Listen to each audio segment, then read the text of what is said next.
안녕하세요. 토스증권 데이터 플랫폼 팀의 데이터 엔지니어 이준환입니다. 토스증권이 운영하는 서비스와 인프라에서는 하루 수십억 건의 로그들이 생성되고 있고, 이를 엘라스틱서치 클러스터로 수집하여 로그를 검색하고 분석하고 있어요.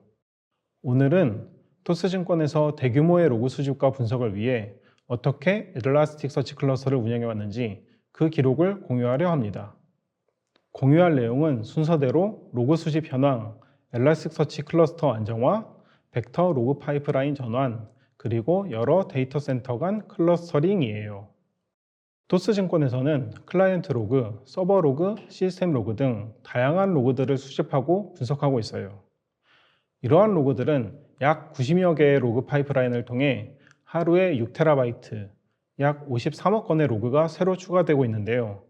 엘라스틱서치 클러스터에는 90일간의 로그만 유지하고 있지만 매일 수 테라바이트의 로그가 추가되기 때문에 90일간만 유지해도 570TB라는 매우 큰 저장 공간과 리소스가 필요합니다. 서비스가 커질수록 수집된 로그는 더욱 늘어나기 때문에 수평적으로 확장하고 안정적으로 운영하기 위해 지속적으로 클러스터의 개선이 필요해요. 토스증권 엘라스틱서치 클러스터는 온프레미스로 운영하고 있어 클러스터가 커질수록 상명 공간과 관리 부담이 있습니다. 거의 대부분의 로그 검색과 분석은 최근 보름 이내의 로그를 대상으로 하기에 핫웜 아키텍처를 도입하면 보다 효율적으로 운영할 수 있다고 판단했어요. 한 노드보다 3배 더 큰 디스크를 가진 웜 노드를 구성한 후 생성된 지 오래된 인덱스는 웜 노드로 이동하도록 인덱스 생명주기 관리 정책을 구성했어요. 그리고 삭제 정책을 두어 인덱스 롤오버가 된 지 90일이 지나면 삭제하도록 했습니다. 이러한 구조를 채택하여 만약 최근 로그를 더 오래 보관하고 싶다면 한 노드 증설을 하고, 전체 로그를 더 오래 보관하고 싶다면 웜 노드만 증설하는 등 목적에 따라 확장할 수 있어요. 그런데 이처럼 수백 테라바이트 단위로 로그 수집 규모가 매우 커지면서 엘라스틱서치 클러스터의 장애가 종종 발생하였습니다. 클러스터가 매우 느려져서 로그 인덱싱이 크게 지연되기도 하고, 키바나에서 로그 검색을 할 때에도 검색 지연이 크게 발생했고, 때로 데이터 노드가 내려가는 장애가 있었어요. 클러스터가 크게 느려졌을 때 노드들의 상태는 공통적인 패턴을 보였는데요. 매우 많은 필드 데이터 메모리를 사용하고 있었고, 매우 긴 가비지 컬렉션이 빈번하게 발생하여 가비지 컬렉션이 끝날 때까지 클러스터가 일시적으로 멈추는 패턴이었습니다. 저희가 장애를 겪은 경우는 인덱스 매핑에서 일부 필드 설정에 필드 데이터 옵션을 잘못 사용한 경우였어요. 엘라스틱서치에 닥밸류 스토리지가 도입되기 전에는 필드에 대해 애그리게이션과 정렬을 하기 위해서 필드의 값들을 필드 데이터라는 메모리 영역으로 올리고 필드 데이터에서 애그리게이션과 정렬을 수행하였는데요. 매우 큰 인덱스의 필드들을 메모리에 올려서 사용하다 보니 엘라스틱서치의 JVM 메모리가 항상 부족해지고 매우 긴 가비지 컬렉션이 발생하여 이로 인해 클러스터가 일시적으로 멈추는 현상이 빈번했습니다. 그래서 엘라스틱서치는 파일 시스템을 사용하고 컬럼 기반인 닥밸류 스토리지를 도입하여 애그리게이션과 정렬을 수행할 때 흰 메모리를 덜 사용하고 운영체제 레벨 캐시를 적극적으로 사용하는 방향으로 발전되어 왔습니다. 따라서 닥밸류 스토리지를 지원하는 지금은 특별한 경우가 아니면 필드 데이터를 사용할 일이 없어요. 인덱스의 크기가 작다면 문제가 되지 않겠지만 인덱스의 크기가 커지면 이는 금방 장애로 이어질 수 있습니다.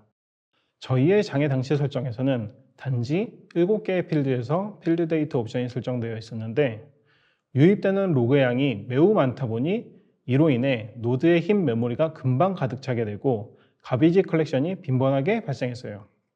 닥밸류 스토리지를 지원하지 않는 텍스트 타입을 애그리게이션 하려는 목적에서 필드 데이터를 사용할 수는 있지만 가급적 사용하지 말고 다른 방법으로 문제를 푸는 것을 추천합니다. 또 하나의 엘라스틱서치 클러스터의 안정성을 위협하는 것은 매핑 익스플로전이었어요. 엘라스틱서치는 명시적인 설정을 하지 않는다면 들어온 제이슨의 형태 그대로 인덱싱을 하고 동적으로 인덱스 스키마를 업데이트하는데요. 이런 특성으로 인해 입력으로 들어오는 제이슨의 키가 매우 많다면 매핑 익스플로전이 일어나고, 마스터 노드가 클러스터 상태를 업데이트하고 관리하는데 리소스를 매우 많이 사용하며 클러스터가 불안정해져요. 가장 좋은 것은 인덱싱할 데이터가 너무 많은 키를 가지지 않도록 하는 것이에요. 하지만 어쩔 수 없이 임의의 구조를 가진 데이터를 인덱싱해야 한다면 플래튼드 타입을 사용하거나 다이나믹 필드를 펄스로 하는 것이 반드시 필요합니다. 또한 매핑을 제어하기 위해서 동적 필드 매핑 대신 다이나믹 템플릿을 사용하여 별도로 매핑을 지정하지 않은 문자열 타입의 필드는 키워드 타입으로 매핑하도록 했어요. 엘라스틱서치는 인덱스 매핑에서 정의하지 않은 필드를 인덱싱할 때 필드의 값에 따라 동적으로 필드 매핑을 추가해줘요. 동적으로 필드 매핑이 추가될 때 문자열 필드의 경우 텍스트, 키워드 두 개의 타입으로 필드 매핑을 추가하고 인덱싱을 하는데요. 텍스트 필드이면 인덱싱을 위해 어널라이즈 과정을 거치고 풀텍스트 검색을 위한 자료 구조를 추가하기 때문에 인덱싱 시 그만큼 더 많은 작업을 하고 디스크 공간도 많이 사용합니다. 따라서 동적 필드 매핑을 사용하지 말고 구조화되지 않은 문자열이 들어가는 필드는 텍스트 타입, 그 외에는 키워드, 뉴메릭 등으로 매핑되도록 하는 것이 중요해요. 하루 수십억 건의 로그를 처리하는 환경에서는 필드를 서로 다른 타입으로 두 벌씩 인덱싱하는 동적 필드 매핑을 사용하면 인덱싱 속도가 그만큼 느려지게 되고 인덱스 크기 역시 커지게 돼요. 인덱싱해야 하는 로그가 많은 키를 가지고 있다면 플래튼드 타입의 사용을 고려할 수 있습니다. 플래튼드 타입은 중첩된 제이슨을 평평하게 펼쳐서 하나의 필드에 키워드 타입으로 인덱싱하는 데이터 타입이에요. 토스증권 서비스 로그의 리퀘스트와 리스폰스는 매우 다양한 키를 가지고 있어서 매핑 익스플로전을 피하기 위해 플래튼드 타입을 사용하여 인덱싱하고 있습니다. 보다 엄격하게 매핑 통제를 하고 싶다면 다이나믹 필드를 펄스로 하는 방향을 생각해 볼 수 있어요. 다이나믹 필드 옵션을 펄스로 설정하면 명시적으로 매핑한 필드만 인덱싱되고 그 이외의 필드는 인덱싱되지 않아요. 이를 고려하지 않고 다이나믹 필드를 활성화하면 매핑 익스플로전에 주의해야 합니다. 명시적인 매핑, 플래튼드 타입, 다이나믹 필드를 끄는 것들은 결국 인덱스에 의도하지 않게 너무 많은 필드가 생성되지 않도록 하는 것이 목적이에요. 안정적인 클러스터를 운영하기 위해서 가장 중요한 점은 인덱스 필드를 제어할 수 있어야 해요. 이처럼 유입되는 로그가 많아지고 규모가 커질수록 인덱스 매핑이 정말 중요해져요. 엘라스틱서치 클러스터가 느려지고 불안정한 경우 원인 분석을 하면 대부분 인덱스 매핑이 비효율적으로 정의되어 있는 경우가 많아요. 만약 관리하는 엘라스틱서치 클러스터가 느려지고 불안정하다면 맨 먼저 인덱스 매핑을 살펴보는 것이 좋은데요. 인덱스에 너무 많은 필드들이 매핑되어 있는지와 필드 데이터 옵션을 사용하는 필드가 있는지, 디폴트 다이나믹 매핑을 사용하고 있는지를 점검해 보면 좋습니다. 그 외에 인덱스 설정에서 고려해야 하는 것은 인덱스의 샤드 개수입니다. 샤드 수를 결정하는 데 정답은 없지만 토스증권에서는 헤비 인덱스의 경우 프라이머리의 샤드 개수는 한 노드의 수와 동일하게 했어요. 데이터 노드의 CPU 사용량이 여유가 있다면 프라이머리 샤드 개수를 더 늘려서 초당 인덱싱 처리량을 개선할 수 있어요. 다만 프라이머리 샤드를 더 늘린다면 샤드가 특정 노드에 쏠리지 않게 샤드의 수를 한 노드의 배수로 설정하는 것이 좋아요. 인덱스 리프레시 타임은 60초로 설정해서 세그먼트 생성과 머지가 적게 발생하도록 했고 플러시 스레시홀드 사이즈는 기본값인 512MB의 2배인 1GB로 설정하여 트랜스로그 플러시를 실행하는 빈도를 낮추었어요. 마지막으로 슬로우 쿼리 로깅을 활성화하여 클러스터에 부하를 줄 수 있는 비용이 비싼 쿼리가 실행되는 것을 모니터링했습니다. 그 이후에 진행한 것은 로그 파이프라인 전환이었습니다. 엘라스틱서치로 로그를 인덱싱하는 로그 파이프라인은 현재까지 약 90여 개를 운영하고 있어요. 각 로그 파이프라인은 로그스태시를 사용하여 운영하였는데 로그스태시는 범용적으로 사용할 수 있게 다양한 설정을 제공하지만 JVM 기반으로 만들어져 있어 시스템 자원을 많이 사용하는 단점을 가지고 있어요. 로그스태시 기반 파이프라인이 점점 늘어나서 쿠버네티스 클러스터에서 200기가 이상의 메모리를 사용하는 상황이 발생했어요. 앞으로 로그 파이프라인은 더욱 늘어날 예정이기 때문에 로그스태시를 대체할 수 있는 경량 로그 파이프라인으로 전환하는 것이 필요했습니다. 로그 파이프라인 전환을 위해서 후보로 둔 것은 데이터독에서 오픈소스로 공개한 벡터와 트레저 데이터에서 오픈소스로 공개한 플루언트D였어요. 토스증권에서는 그 중에 최근에 급성장하고 있는 벡터를 선택했어요. 플루언트D도 오랜 기간 개발되어 왔고 다양한 유스케이스로 충분히 검증된 오픈소스이지만 로그 가공이 로그스탯이나 벡터에 비해 불편하다고 생각했어요. 그에 반해 벡터는 로그 가공과 정제를 로그스탯과 유사하게 코드로 유연하게 작성할 수 있다는 장점이 가장 컸습니다. 벡터는 데이터독에서 공개한 러스트 기반 경량 로그 쉬퍼예요. 고성능과 메모리 효율을 목표로 하여 높은 워크로드 환경에서 리소스 효율적으로 로그 파이프라인을 운영할 수 있습니다. 또한 다양한 소스들과 싱크들을 제공하고 있어서 목적에 맞게 로그 파이프라인을 구성하고 확장할 수 있어요. 로그 파이프라인에서는 목적에 맞게 다양한 로그 가공이 필요한데 벡터는 벡터 리맵 랭귀지를 사용하여 로그스탯 이상으로 유연하게 로그를 가공할 수 있습니다. 벡터 공식 홈페이지에 매뉴얼이 잘 되어 있어 이를 보고 로그스탯으로 운영하고 있었던 90여 개의 로그 파이프라인을 벡터 파이프라인으로 금방 이전을 할 수 있었어요. 그리고 로그스탯에서 가려웠던 부분이 로그 파이프라인 모니터링이었는데 벡터로 전환한 후 프로메테우스 익스포터로 로그 파이프라인 모니터링을 쉽게 구현할 수 있었습니다. 로그 파이프라인 모니터링을 통해 파이프라인에 문제가 생겼을 때 이를 빨리 파악할 수 있고 개선이 필요한 부분을 쉽게 알 수 있게 되었어요. 플루언트D와 벡터의 GitHub 스타일 히스토리를 보면 벡터가 최근에 급격한 성장을 하고 관심을 받고 있는 것을 볼 수 있어요.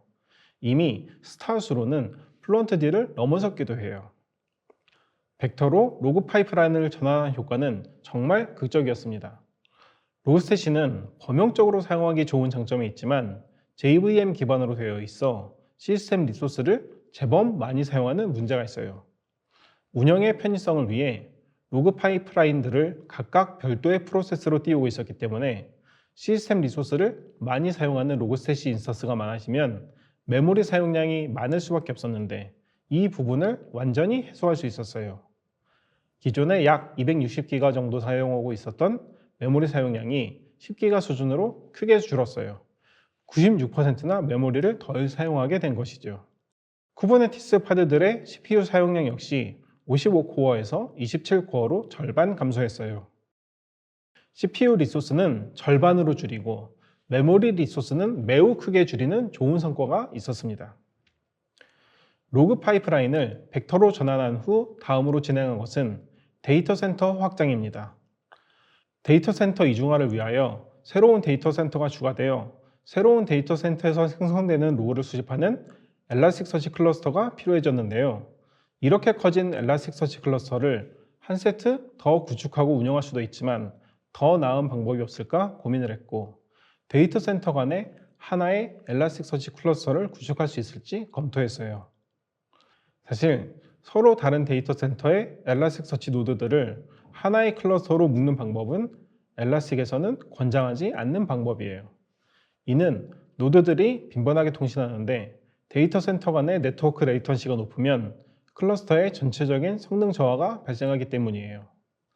하지만 데이터 센터 간의 거리가 짧고 네트워크 레이턴시가 작다면 리전 내에 가용성 존으로 볼 수 있지 않을까 생각했습니다. AWS가 서울 리전에서 4개의 존으로 구성되어 있는 것처럼요.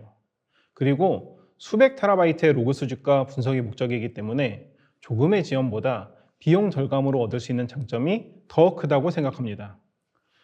대신 엘라스틱서치가 샤드를 복제하거나 복구할 때 많은 네트워크 트래픽을 점유하기 때문에 클러스터 안정성을 위해서 엘라스틱서치 클러스터를 위한 전용 회선을 별도로 구축하는 것이 필요합니다.